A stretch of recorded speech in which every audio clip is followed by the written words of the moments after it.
Students, how are you all? I hope you all will be fine. Today we will start our new unit number 5, structure of an atom. So in this video lecture we will discuss what is atom and what is the structure of atom. ठीक है? So open your book to page number 60. Let's see if you remember what is matter made of.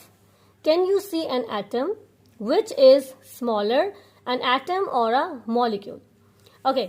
हमने last chapter जो था हमारा, हमने उसमें matter के बारे में पढ़ा था. ठीक है, कि हमारे पास ये जो पेन है ये मैटर है, ये जो मार्कर मेरे पास है ये मैटर है, ये डस्टर मेरे पास मैटर है. ठीक है, ये जो टॉय है ये प्लास्टिक से मिलके बना हुआ है, तो प्लास्टिक मेरे पास क्या है, मैटर है. ठीक है, लेकिन हमने ये नहीं सोचा कि मैटर किससे मिलके बना हुआ है. ठीक है, तो मैटर जो है वो टाइनी पार्टिकल्स के से मिलके बना हुआ है, और उन टाइनी पार्टिकल्स को हम क्या कहते हैं, एटम कहते हैं. ठीक है, टाइनी पार्टिकल्स क्या, बहुत ही स्मॉल पार्टिकल्स होते हैं, बहुत ही छोटे छोटे से पार्टिकल्स होते हैं. ठीक है, बहुत ही छोटे छोटे से.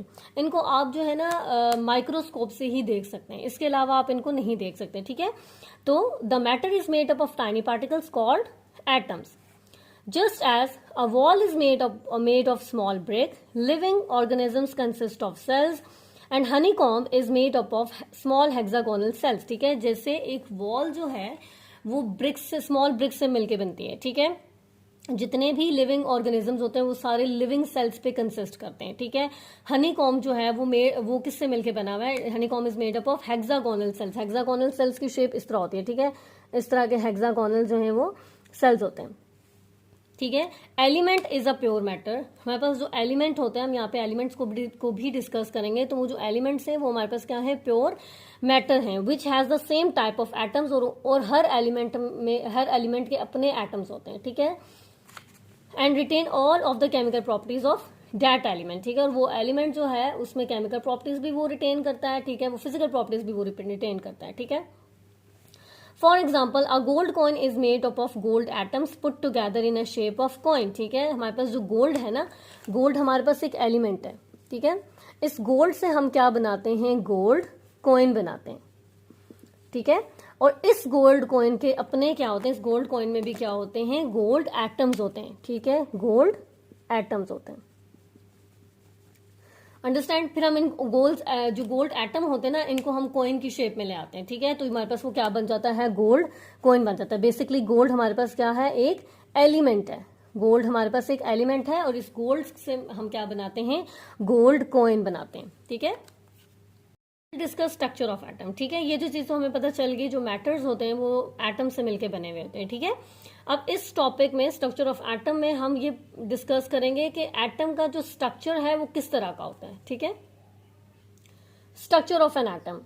Atom consist of 2 regions. Number 1 nucleus and the second one is cloud of electrons. ठीक है, जो एटम है वो उसमें मेन 2 रीजन्स होते हैं. ठीक है, एक रीजन होता है न्यूक्लियस, और जो दूसरा रीजन होता है वो है क्लाउड ऑफ इलेक्ट्रॉन्स, और यू कैन से इलेक्ट्रॉन्स. ठीक है, nucleus is further divided into 2 subatomic particles and these are proton and neutron. okay, जो न्यूक्लियस होता है वो फर्दर उसके अंदर न्यूक्लियस के अंदर होते हैं प्रोटॉन और न्यूट्रॉन. प्रोटॉन जो है वो पॉजिटिव चार्ज कैरी करता है. ठीक है, ये जो पॉजिटिव और नेगेटिव होते हैं ना, ये चार्जेस, इनको हम चार्जेस बोलते हैं. तो प्रोटॉन कौन सा चार्ज कैरी करता है, पॉजिटिव चार्ज कैरी करता है, और जो इलेक्ट्रॉन है वो नेगेटिव चार्ज कैरी करते हैं. ठीक है, जबकि न्यूट्रॉन जो है वो कोई भी चार्ज कैरी नहीं करता, ये न्यूट्रल होता है. ठीक है, ये न्यूट्रल होता है, इसमें ना ही कोई पॉजिटिव चार्ज होता है, ना ही इसमें कोई नेगेटिव चार्ज होता है. अब इसको पढ़ लेते हैं. An atom consist of 2 regions as shown in the diagram in the figure 5.1. इस डायग्राम में अब हम इस डायग्राम को भी ड्रॉ करेंगे. The centre of the atom is called a nucleus. The nucleus contain proton and neutron. Proton have a positive charge as we have already discussed it, whereas neutron have no charge, means they are neutral, जिसमें ना ही कोई positive charge होता है, ना ही वो कोई negative charge carry करता है. The second much larger region of an atom is a cloud of electrons. ठीक है, हम पहले भी डिस्कस कर चुके हैं कि एटम में 2 regions होते हैं. Number 1 is nucleus and number 2 will be the electrons, cloud of electrons carry a negative charge and they orbit around the nucleus in a fixed shell. Proton, neutron, electrons are the subatomic particles. The number of proton and electron of an atom is always the same, which makes an atom a neutral entity. अब हम यहाँ पे एक जो है ना atomic structure बनाते हैं, ठीक है। हमने ये पढ़ा है कि जो एटम है उसमें दो रीजन्स होते हैं, नंबर 1 न्यूक्लियस और सेकंड हमने ये पढ़ा कि क्लाउड ऑफ इलेक्ट्रॉन्स, ठीक है। तो जितने भी एटम्स होते हैं उनके सेंटर में जो चीज होती है उसको हम बोलते हैं न्यूक्लियस, ठीक है। सो न्यूक्लियस जो है वो एटम के सेंटर में लाई करता है, और इस न्यूक्लियस के अंदर हमने प्रोटॉन और न्यूट्रॉन के बारे में पढ़ा था कि ये जो न्यूक्लियस है, this nucleus consist of proton and neutron, ठीक है। तो जो एटम होता है, एटम के सेंटर में क्या चीज होती है, एटम के सेंटर में न्यूक्लियस होता है। एटम के सेंटर में क्या होता है, न्यूक्लियस, ठीक है। इस न्यूक्लियस के बाहर जो है इस तरह शेल्स बने हुए होते हैं, इस तरह शेल्स, ठीक है। आप इनको ऑर्बिट्स भी बोल सकते हैं, ठीक है। ये शेल्स होते हैं, हम इनको शेल भी बोल सकते हैं, हम इनको ऑर्बिट भी बोल सकते हैं, ठीक है। शेल भी हो गया और हम इसको ऑर्बिट भी कर लेते हैं, ऑर्बिट, ठीक है। जो आपको इजी लगे आप उसको बोलते हैं, ठीक है।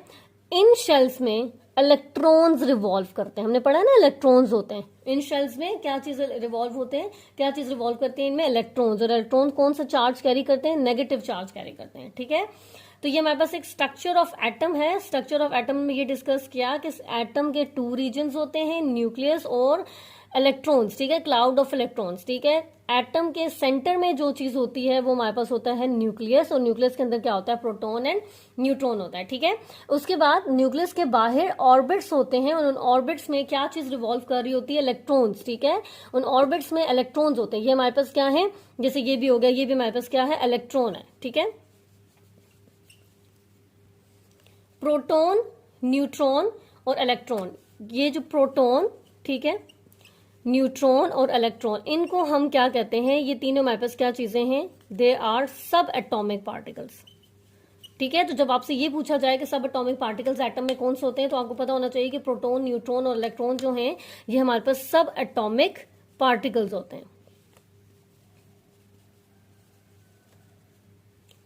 में देखा था कि the number of proton and electron of an atom is always the same, which make an atom a neutral entity, ठीक है। एटम न्यूट्रल एंटिटी कब होते हैं, जब उसमें प्रोटॉन नंबर और इलेक्ट्रॉन नंबर सेम होते हैं, ठीक है। अब देख लेते हैं प्रोटॉन नंबर्स क्या होते हैं। हमारे पास ना यहाँ पे एलिमेंट्स होते हैं, ठीक है। सपोज मैंने आपके सामने कौन सा एलिमेंट लिखा है, हाइड्रोजन लिखा है, ठीक है। हाइड्रोजन भी क्या है, एक एलिमेंट है। इस हाइड्रोजन का अपना एटॉमिक नंबर होता है, क्या होता है, एटॉमिक नंबर होता है, जो कि यूनिक होता है। अब जैसे हम यहाँ पे देख लें, पूरी दुनिया में हर किसी का जो है ना वो अपना आईडी कार्ड नंबर होता है, ठीक है। उसके जैसा आईडी कार्ड नंबर किसी और का नहीं हो सकता। इसी तरह एलिमेंट्स जो होते हैं उनके अपने एटॉमिक नंबर होता है, ठीक है। और उनके एटॉमिक नंबर के अलावा किसी और एलिमेंट जो है या कोई और एलिमेंट वही एटॉमिक नंबर कंटेन नहीं करेगा। हाइड्रोजन का एटॉमिक नंबर अगर 1 है तो ये सिर्फ हाइड्रोजन का ही रहेगा, ठीक है। तो जो एटॉमिक नंबर होता है ना वो बेस करता है प्रोटॉन नंबर पे, मतलब जितना जो हमारा प्रोटॉन नंबर है ना वो बेस करता है एटॉमिक नंबर पे, ठीक है। जितना हमारा एटॉमिक नंबर होगा उतना ही हमारा प्रोटॉन नंबर होगा, और उतने ही हमारे स्ट्रक्चर के जो एटम का स्ट्रक्चर है उसमें उतने ही इलेक्ट्रॉन्स होंगे, ठीक है। सो जो प्रोटॉन नंबर और जो इलेक्ट्रॉन नंबर होते हैं वो क्या करते हैं, वो मिलके एटम को न्यूट्रल एंटिटी बनाते हैं। क्यों, क्योंकि प्रोटॉन नंबर और इलेक्ट्रॉन नंबर हमारे पास क्या है, सेम होते हैं। सो आई होप आपको ये टॉपिक समझ आ गई होगी। If you have any confusion related to the topic then you can ask to me. Thank you so much.